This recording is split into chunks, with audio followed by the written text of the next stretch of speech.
El Señor habló por segunda vez a Jonás: levántate y ve a la gran ciudad de Nínive y entrega el mensaje que te he dado. Esta vez Jonás obedeció el mandato del Señor y fue a Nínive, una ciudad tan grande, di conmigo, tan grande, que tomaba 3 días recorrerla toda. El día que Jonás entró en la ciudad, proclamó a la multitud, y lo único que dice la escritura es esto: dentro de 40 días Nínive será destruida. Si tú puedes leer más adelante el capítulo 4, la manera en que suceden las cosas da a entender que cuando Jonás estaba diciendo esto, todavía no, su corazón no estaba en el lugar correcto. Y yo no me imagino a Jonás enojado, ahorita vamos a ver por qué, pero enojado diciéndole a Nínive: en 40 días Dios te va a destruir, te lo mereces. Así debió haber sido. Había atravesado un montón de cosas porque él seguía echándole la culpa a Nínive, así saben, ¿no? A Nínive, y de repente se para y ok, ahora sí lo voy a hacer, Dios, sí lo voy a hacer, me voy a atrever, pero en tu cara te va a destruir, en tu cara, mira lo que va a hacer contigo. Así se me figura que estaba Jonás por lo que dice el capítulo 4. Pero vamos a seguir adelante. ¿Por qué no quería Jonás ir a Nínive? ¿Cuál era su rollo con desobedecer a Dios y pasar por tantas circunstancias para pararse y decirle a Nínive: te van a destruir? Era su enemigo, era el enemigo de Israel, había hecho horrores a Israel. Y no solo eso, la promesa era que él iba a destruir a todos sus enemigos. Y ahora Jonás, si yo hubiera sido Jonás, y yo hubiera dicho, me hubiera puesto, ¿cómo dice?, la camiseta, y yo hubiera dicho: gracias a mí va a ser destruido Nínive. Voy a ir y les voy a decir que van a ser destruidos, ¿verdad? Como todo buen mexicano con botas y sombrero. Y yo digo, ¿cuál era el problema? ¿Cuál era el problema? Si uno de sus enemigos iba destruido y las promesas se iban a estar acercando cada vez más, porque la promesa era que todos iban a ser destruidos. Israel iba a gobernar. Y ahora él no quiere. Ahora, si seguimos leyendo capítulo final del capítulo 3 y capítulo 4, quiero que lo lean conmigo. Dice esto: Jonás le dice a Nínive agarra la onda. Ahí le va al 3 final. Dice: cuando Dios vio lo que habían hecho, que se habían arrepentido de todos sus pecados y cómo habían abandonado sus malos caminos, cambió de parecer y no llevó a cabo la destrucción con los que les había amenazado. Y aquí la respuesta de por qué Jonás está tan enojado. Este cambio de planes molestó mucho a Jonás y se enfureció. Y entonces le reclamó al Señor: Señor, no te dije, dijo conmigo, no te dije, ¿verdad? Reclamo full. No te dije antes de salir de casa que tú harías precisamente esto. Y luego voltea y le dice: por eso huí a Tarsis, sabía que tú eres un Dios misericordioso y compasivo, lento para enojarte y lleno de amor inagotable. Estás dispuesto a perdonar y no destruir a la gente. Quítame la vida ahora, Señor, prefiero estar muerto y no vivo si lo que yo predije no sucederá. Wow. ¿Por qué estaba tan enojado? ¿Por qué había huido? Porque Jonás conocía el verdadero corazón de Dios. Jonás conocía que si alguien venía a sus pies, si alguien era capaz de pedir perdón, si alguien era capaz de arrepentirse, Dios era tan lento para la ira y tan grande en misericordia, como el salmista lo describe, que él iba a echar atrás sus planes y les iba a dar una segunda oportunidad. Pero esto para Jonás implicaba muchas cosas. Era un enemigo más que no iba a ser destruido. ¿Y ahora? ¿Y las promesas de Dios? ¿Cómo se iban a cumplir? ¿Cuándo se iban a cumplir? Si un enemigo que podía ser destruido ahorita y ya, el Señor lo empezaba a perdonar. Y aquí me doy cuenta de un gran problema en la vida de Jonás. Pues sí, era humilde como una paloma, pero en cuanto algo no le parecía o no era a favor de él, su corazón tenía lugar para el enojo y la ira. ¿Qué sucede en nuestro corazón? Cuando hay algo que no es, que Dios está haciendo y no es a favor tuyo, no te conviene, no es lo que tú querías, no era como tú esperabas el milagro. Y de repente hay lugar en tu corazón para guardar enojo, para guardar ira. ¿Qué sucede cuando la persona que maltrató a tu hijo? ¿Qué sucede cuando la persona que ha hablado mal de ti? ¿Qué sucede, verdad, cuando la enfermedad te ha invadido? ¿Qué sucede cuando un hijo rebelde te ha dado la espalda? Cuando un amigo te ha acuchillado por atrás. ¿Qué sucede cuando todo eso, tú tienes una manera de cómo quieres que se resuelva y Dios te empieza a pedir que hay otra manera? Te voy a decir lo que sucede con el enojo y quiero que presten mucha atención a esto que voy a decir, porque el enojo te ciega de ver los propósitos de Dios y ser parte de ellos. Número uno, el enojo te hace oír la voz de Dios y no querer hacer caso. El enojo te hace llegar a cometer tonterías como desperdiciar todo tu dinero, como Jonás lo estaba desperdiciando entrando a ese bote, haciendo cosas o comprando cosas por el simple hecho de desquitarte con otra persona. Ahí les va porque no acaba. El enojo arrastra a otros a nuestro pecado y acabamos todos en la misma barca y en la misma tormenta. Y lo peor de todo es que los que están metidos contigo están clamando por salir de ahí y a ti no te importa. El enojo te hace quedarte a desear y ver el mar para alguien más. El capítulo 4 dice que cuando Jonás dijo lo que iba a suceder a Nínive, se fue al oriente, se sentó en una montaña y esperó por 40 días a ver qué sucedía con el pueblo de Nínive. El enojo te hace desear lo malo para la persona con la que estás enojada. Y lo último, él prefería morir que ver salvos a las personas que estaban en Nínive. Qué ciego nos deja el enojo. Qué ciego nos puede dejar un corazón lleno de ira y un corazón lleno de enojo. Salmo 37 dice, deja la ira, abandona el furor, no te irrites, pues solo harías lo malo. El Santiago 1 dice, hermanos, cada uno sea pronto para ir, tardo para hablar, tardo para irarse, pues la ira del hombre no obra la justicia de Dios. Y Efesios 4:32, que cuando leo este pasaje, entiendo por qué Jonás no sabía cómo salir del enojo. Y se los quiero leer, dice Efesios 4, dice, sé más bien amables unos con otros, misericordiosos, perdonándoos unos a otros, así como también Dios os perdonó en Cristo. Es un punto a favor de Jonás. Le puedo decir por qué. Porque cuando es la historia de Jonás es muy fácil para Jonás voltear y decir, es que si tú eres justo, ¿cómo vas a ser misericordioso? Y si eres misericordioso, ¿cómo vas a ser justo, verdad? Y el conflicto en la vida de Jonás, ¿por qué? Si son malos, ¿por qué? Y es que la obra de la cruz, la resurrección de Cristo Jesús todavía no había sido cumplida. Era imposible a lo mejor para Jonás soltar todo. Es más, Jonás nos deja en la pregunta, ¿qué no haré misericordia? Y se acaba. No sabemos qué pasó, no sabemos si se arrepintió, si dejó de estar enojado. No tenemos ni idea de lo que le sucedió a Jonás después.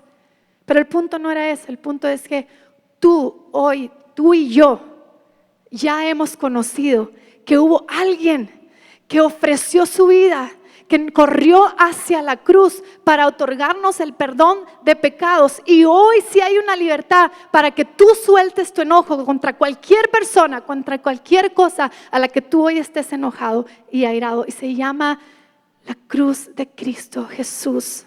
La sangre que Él derramó hace más de 2000 años por ti y por mí, porque nosotros éramos igual de enemigos que Nínive contra Israel, de enemigos nosotros contra Dios. Y hoy te voy a decir algo, hoy no hay excusa para soltar el enojo. Le puedo dar un punto a favor a Jonás de que a lo mejor tenía una excusa, El poder de la gracia no estaba presente en el Antiguo Testamento.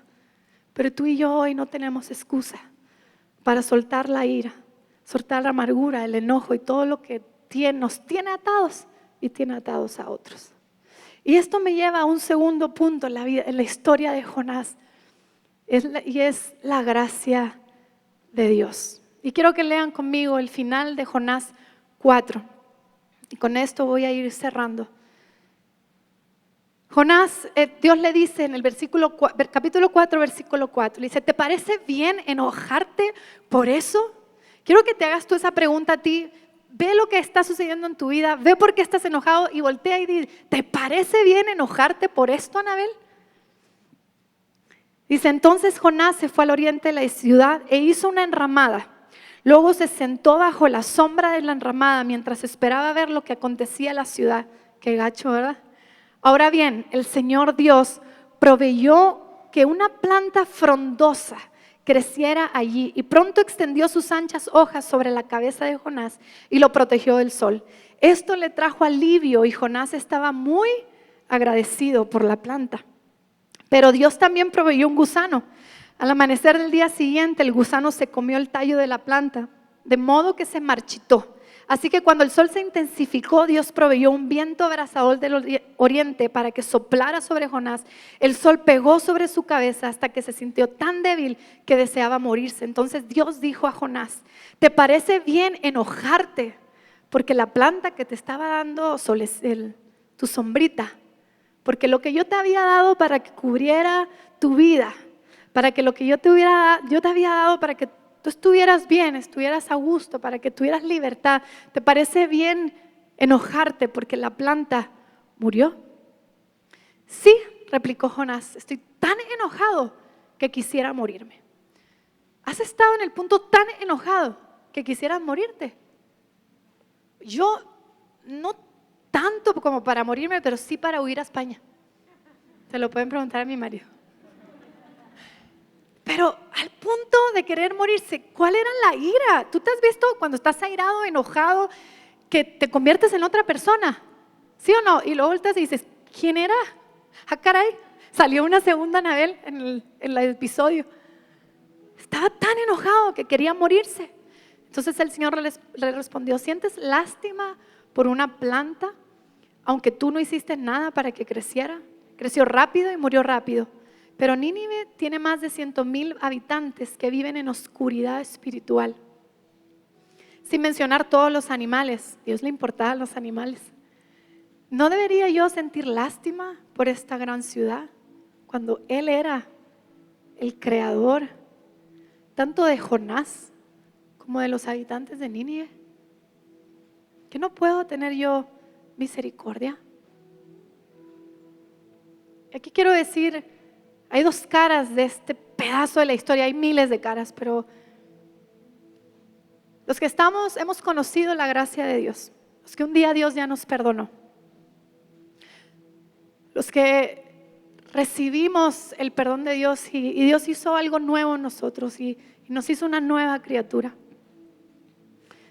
Es tan fuerte el poder acostumbrarnos a esa gracia que la podemos malinterpretar y usarla solo para nuestro beneficio.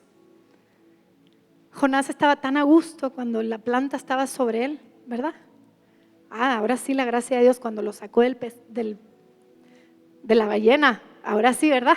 Yo voy a Nínive, claro que sí. Pero no entendía tan suficientemente la gracia de Dios como para otorgársela a los demás, aunque fueran sus enemigos. Me da miedo convertirme en una persona religiosa. Me da terror. ¿Por qué? Porque si en Nínive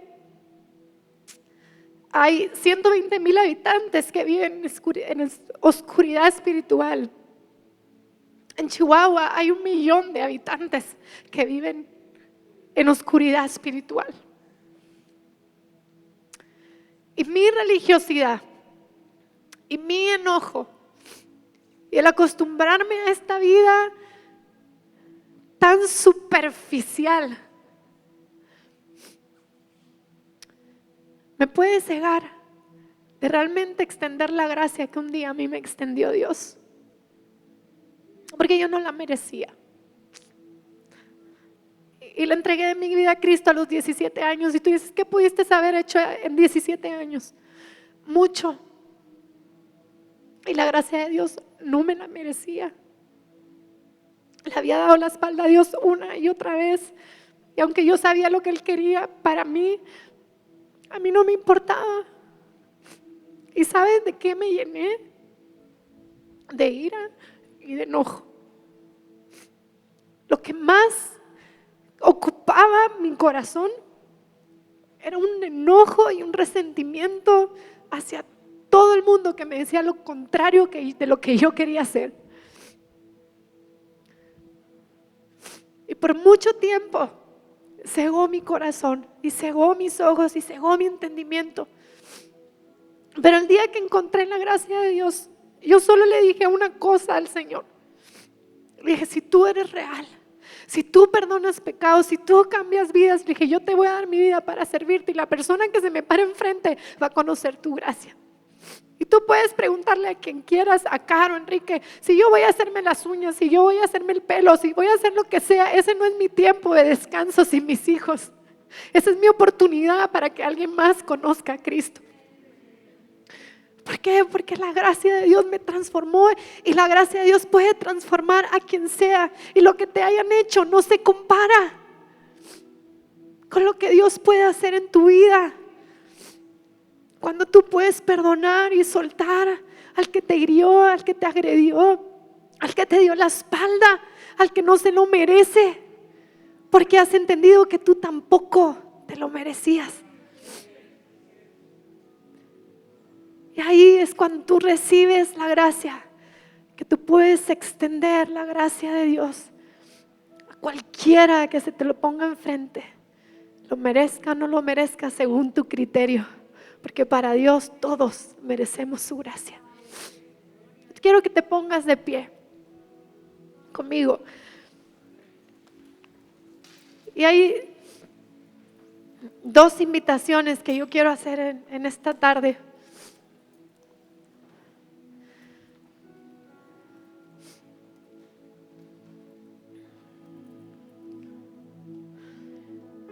Si tú pudiste a través de esta plática identificar enojo en tu corazón, ira en tu corazón, o quizás como al principio el huir de Dios, ¿verdad? Porque no quieres, porque a lo mejor es por enojo, por ira por otra persona, a lo mejor es simplemente porque el mundo tiene tanto en ti, te ha capturado tan fuerte que simplemente no quieres hacer lo que Dios te está pidiendo. Y al mismo tiempo puedes reconocer que esto te estaba impidiendo extender misericordia a los que viven a tu alrededor, empezando tu casa, empezando con tu familia, empezando con tu esposa, con tu esposo, con tus hijos, con tus suegros, con tus suegras, con todo tu círculo alrededor, y extendiéndose a tu jefe de trabajo, a tu amigo en la universidad, a tu compañero en el trabajo, ¿verdad? Y donde quiera que te rodees. Si tú has visto que has detenido la gracia, te voy a pedir que hoy oremos y nos arrepintamos delante del Señor. Y te voy a pedir no un arrepentimiento como el de Jonás, un arrepentimiento como el de Nínive. Tan real, que Dios, sin que Cristo estuviera presente, los perdonó. Tan real que hoy Cristo sí está presente para perdonarnos a nosotros.